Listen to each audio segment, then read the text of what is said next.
திரையுலகில் பல நகைச்சுவை நடிகர்கள் வந்து போயிருக்கிறார்கள். அதில் சில பேர் மட்டும் தங்களது தனித்துவமான திறமையால், வித்தியாசமான காமெடி செய்யும் பாணியால் ரசிகர்கள் மனதில் இடம்பெற்று நீண்ட நாட்கள் நிலைத்து நின்றிருக்கிறார்கள். அப்படி ஒருவர்தான் நடிகர் சந்திரபாபு. அதே சமயம் சினிமாவில் ஹீரோவாக நடிப்பவர்களை விட காமெடி நடிகர்கள் பலரிடம் ஈகோவும் அகம்பாவமும் அதிகமாக இருக்கும் என்று பல படங்களில் பணியாற்றியவர்கள் பேட்டிகளில் சொல்வதை கேட்டிருப்போம். ஆனால் சந்திரபாபு மற்றும் எம்ஜிஆர் இருவர் தொடர்பாக நடந்த ஒரு விஷயத்தை, குறிப்பாக எம்ஜிஆரை வைத்து சந்திரபாபு தயாரித்த படத்தில் வேண்டுமென்றே நடித்து தராமல் எம்ஜிஆர் இழுத்தடித்து அவரை கடனாளியாக்கி நடுத்தெருவுக்கு கொண்டு வந்து நிறுத்தினார் என சொல்லப்பட்டு வந்த விஷயத்தில், அதில் இவ்வளவு நாட்களாக மறைக்கப்பட்டு வந்த ஒரு உண்மையை வெளியே வேறு விதமாக சொல்லப்பட்டு வந்த ஒரு தகவலை இந்த வீடியோவில் பார்க்கலாம். சந்திரபாபுவும் மற்ற நடிகர்களைப் போலதான் வாய்ப்புக்காக சிரமப்பட்டு கொஞ்சம் கொஞ்சமாக முன்னேறி ஒரு மிகப்பெரிய இடத்திற்கு வந்தார். எம்ஜிஆர், சிவாஜி என இரண்டு மிகப்பெரிய ஹீரோக்களுடன் நண்பராக இணைந்து நடிக்கும் வாய்ப்பையும் பெற்றார். எம்ஜிஆரும் சரி, சிவாஜியும் சரி, சந்திரபாபுவின் காமெடி பெரிய அளவில் ஒர்க் அவுட் ஆக தங்களை கூட அண்டர் பிளே செய்து கொண்டு அவருக்கு நிறைய இடம் கொடுப்பார்கள்.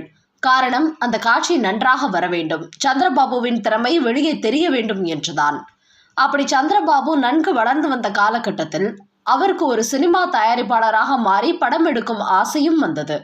அப்படி அவர் தட்டுங்கள் திறக்கப்படும் என்கிற ஒரு படத்தை இயக்கி வெளியிட்டார். அந்த படம் சுமாராக தான் ஓடியது.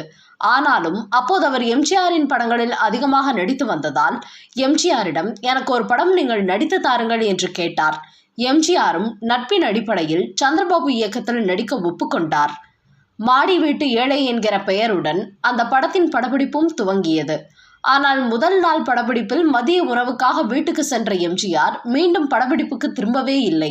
ஒரு நாள் படப்பிடிப்போடு அந்த படம் அப்படியே நின்றுவிட்டது.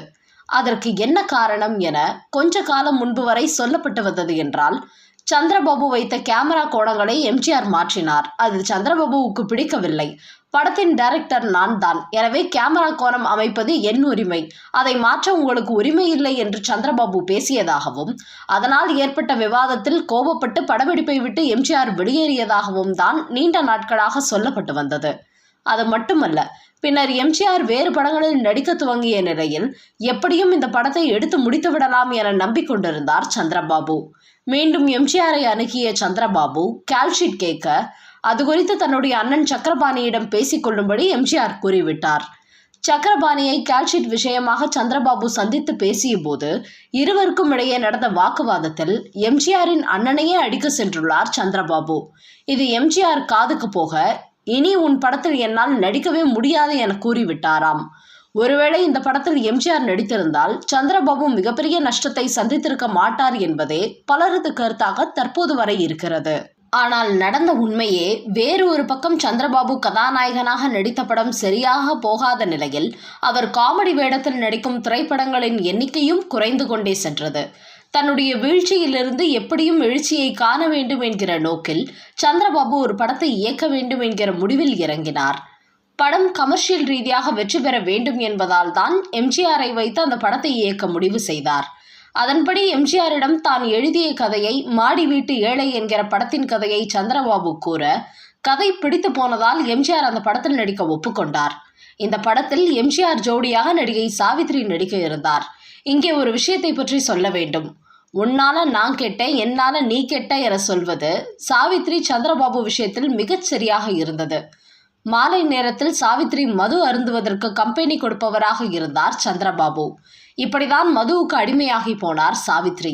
அந்த நட்பின் அடிப்படையில் சாவித்ரி 25,000 கொடுத்து உதவியதால் தான் மாடி வீட்டு ஏழை திரைப்படத்தில் நடிப்பதற்காக எம்ஜிஆருக்கு அட்வான்ஸ் தர சந்திரபாபுவால் முடிந்தது. அதே சமயம் சொந்தமாக படம் எடுக்கும் சந்திரபாபுவுக்கு உதவி செய்யும் விதமாக தனது பங்கிற்கு இந்த மாடி வீட்டு ஏழை படத்திற்கு ஒரு ஃபைனான்சியரை நிதி உதவி செய்யும்படி ஏற்பாடு செய்து சிபாரிசு பண்ணியதே எம்ஜிஆர் தான். அப்படி இருப்பவர் சந்திரபாபுவின் மீது ஏற்பட்ட ஈகோ காரணமாக படத்தை நிறுத்துவாரா என்ன? இங்கேதான் சந்திரபாபு ஆடிய ஆட்டம் பற்றி சொல்லியாக வேண்டும். இந்த படம் துவங்குவதற்கு முன்பாகவே எம்ஜிஆர் ஏற்பாடு செய்து கொடுத்த அந்த ஃபைனான்சியரை சந்திப்பதற்காக அடிக்கடி அவரது வீட்டிற்கு சென்று வந்துள்ளார் சந்திரபாபு. அந்த சமயத்தில் சந்திரபாபு நடிப்பிற்கு ரசிகர்கள், குறிப்பாக பெண்கள் மத்தியில் ஓரளவு நல்ல வரவேற்பு இருந்தது. சரோஜா தேவி, பத்மினி போன்ற கதாநாயகிகளே சந்திரபாபுவுடன் இணைந்து நடித்துள்ளார்கள் என்றால் பார்த்து கொள்ளுங்கள் இவருடைய வளர்ச்சி எந்த அளவில் இருக்கும் என்று. மேலும் தன்னுடைய திருமண வாழ்க்கையின் கனவு ஒரே நாளில் சிதைந்த நிலையில் பெண் மோகமும் சந்திரபாபுவை பிடித்து கொண்டது. அப்படி அந்த ஃபைனான்சியர் வீட்டிற்கு சந்திரபாபு வந்து சென்ற சமயத்தில் ஃபைனான்சியரின் மனைவிக்கு சந்திரபாபு மீது காதல் ஏற்பட்டது. இதனால் ஃபைனான்சியர் இல்லாத நேரத்தில் அடிக்கடி சந்திரபாபு அந்த வீட்டிற்கு வந்து சென்று தனது சந்திப்பை நெருக்கமாக்கினார். இந்த விஷயம் ஒரு கட்டத்தில் அந்த ஃபைனான்சியருக்கு தெரிந்து விட்டது. அவர் நேராக எம்ஜிஆரிடம் வந்து, உங்களை நம்பிதானே நான் அந்த சந்திரபாபுவுக்கு ஃபைனான்ஸ் செய்ய முன் வந்தேன், அவரை என் வீடு வரை அனுமதித்தேன், இப்போது அவர் என் குடும்பத்தையே கெடுத்து விட்டார் என்று கதறி எழுதுள்ளார். இதனை கேட்டு கோபமான எம்ஜிஆர் சந்திரபாபுவை வரவழைத்து இந்த விஷயம் உண்மைதானா என்று கேட்டார். அதற்கு சந்திரபாபு மறுத்து பதில் கூறுவார் என்று பார்த்தால் மாறாக, ஆமாம் உண்மைதான், ஆனால் அந்த பெண்மணியாக தான் விரும்பி என்னிடம் வந்தார், நான் ஒன்றும் அவரை பலவந்தப்படுத்தவில்லை என்று எம்ஜிஆருக்கு திமிராக பதிலளித்தார்.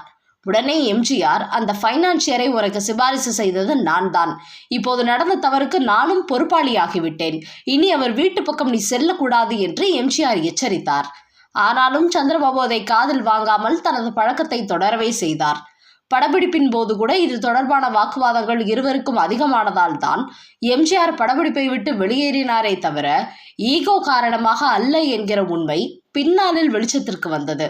எப்படிப்பட்ட திறமையான கலைஞனையும் குடிப்பழக்கம், தவறான பெண் பழக்கம் அவனது வாழ்க்கையை சீர்குலைத்துவிடும் என்பதற்கு சந்திரபாபுவும் ஒரு உதாரணம்.